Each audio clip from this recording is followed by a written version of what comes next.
Now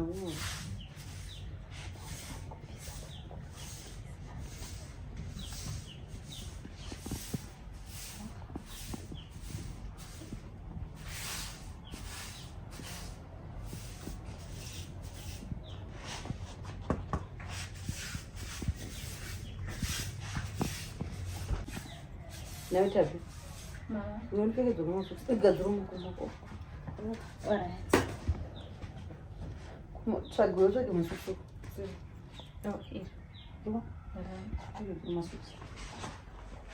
my fellow musicians, producers, and artists, it is a new year.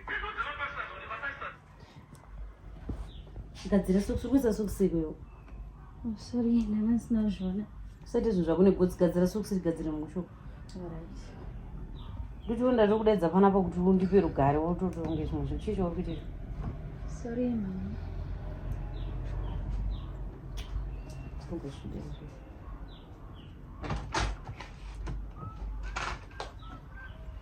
Wapuka basi it's okay tapo. Papa kachena. Baba pukuta. Ndiko kuti usanyanyukudza masokisi dzikisawo. Chibvisa utanga masaji makumbo. Visa masaji makumbo. Visa masokisi zondi masaji chicho anongochita ngoti.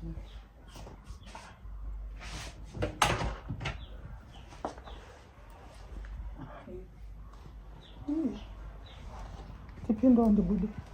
Tipindo. Sorry, ma. Ma kubuda. Ndabuda. Ndofunda kumbotaura nemi 10 minutes. Udautaura nemi?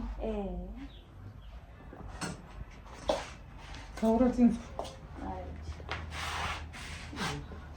Taura nemi ndoda kuenda ndanunga. Okay, mama, ndine chichema chandinacho. Alright, mama, ndingachekumirawo kamari pay salary yangu yandashandira zvemwedzi. Vana ava havasi kuenda chikoro kumba. Uri kutaura wakamira nini? Haugone kutaura wakapfugamira? Sorry. Ha? Sorry. Uri kuti?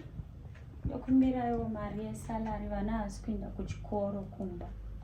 Unoda mari yesalary kwandiri? Ndini ndakakupinza basi. Pamupindiro izvozvo kamaichilimba. Mwana da salary yake. Hamuna kutambire. Anti penjeni yakapinda. Penjeni yani? Mari yanzodzi yangu yakapinda. Saka ndozvo wakatsvagira musikana wabasa. Akushandira, arashandira munhu wese pano. Imi kateteka imi. Mukada kumisana nini nandini mazvinzwa. Iwe wakapinzwa basa naniwe pano. Ndati wakapinzwa basa nani? Ndakapinzwa naani. Saka uri kuda mari kunani? Majilimba. Uyu musikana bhadharai mari, mupei mari. Uyu ndiyo munhu bhadhara, mari yanzodzi yangu yakapinda. Amunotora penjeni nemusunu. Muri muedzo wasatani. Hausi muedzo, kana zvichinetsa chindipai ndinonotora. Kutora chi? Ndinotora mari yacho ndopona ndibhadhara vana. Mukati mwana musikana wabasa nguva yasvika yekuti mupe mari yake mondiudza kuti handimubhadhara. Ndoiwana munhu kuenda basa. Saka ndimi widow imimi. Kwendikuenda basa here. Imini handisiri ne widow here. Imutori na indakarambwa ndina murume atoni pakana sendi. Imi mutone penjeni, imari yemunhu yese. Teteka. Ini handisi kuda zvemiedzo nini. Shuwa munganditsvagire musikana muri pano muswera makatitekeshe so muchimasajwa nemusikana wabasa imimi. Are you sure? Ndakazozorora majirimba. Basa handiri kuona. Basa handitori kuona ngaaiti. Saka mutsvaga musikana wokutsvagira mari yepenjeni yemurume wangu. Haumachiziti mari yepenjeni. Mari yemarojekiseri kuti. Imi musandirongera zvokuita mazvinzwa. Mazvinzwa. Majirimba musangoda kudyawo mari dzevamwana. Musangoti mari 10 munonetsa stereki mari 10 imimi munonetsa. 10 bandotenda Mwari vakandipa hanzvadzi inoshanda. Hanzvadzi yenyu ichiri pano here mimi? Yakasiya kapenjeni, takudya kapenjeni chichanetsa. Inda muri muedzo wakadaro mimi. Iwe kana usiri kukwanisa kupiwa mari natete ava siya basa uende. Wazvinzwa? Ndini chamudzinga ndindakamunza. Iwe hauna kwaunoenda. Unoenda? Haana kwaanoenda ndindakamunza. Asi kana urida kungogarirawo chikafu nekugarira kushungurudzwa namai yako. Unoona waripotera zvasiri kupa mari yako. Wangu ndashinda. Unoona waripotera.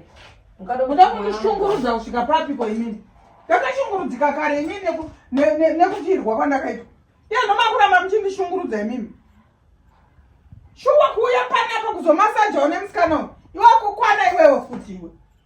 Iwe mungamukontrola kusvika ipapo achandirespektera musikana basa. Achikurespektira ichi? Basa rake handavazoshanda. Inda muri muedzo zvimwe zvese machilimba mupedza nguva tipei bhegi ndipe munhu. Tibvire apa.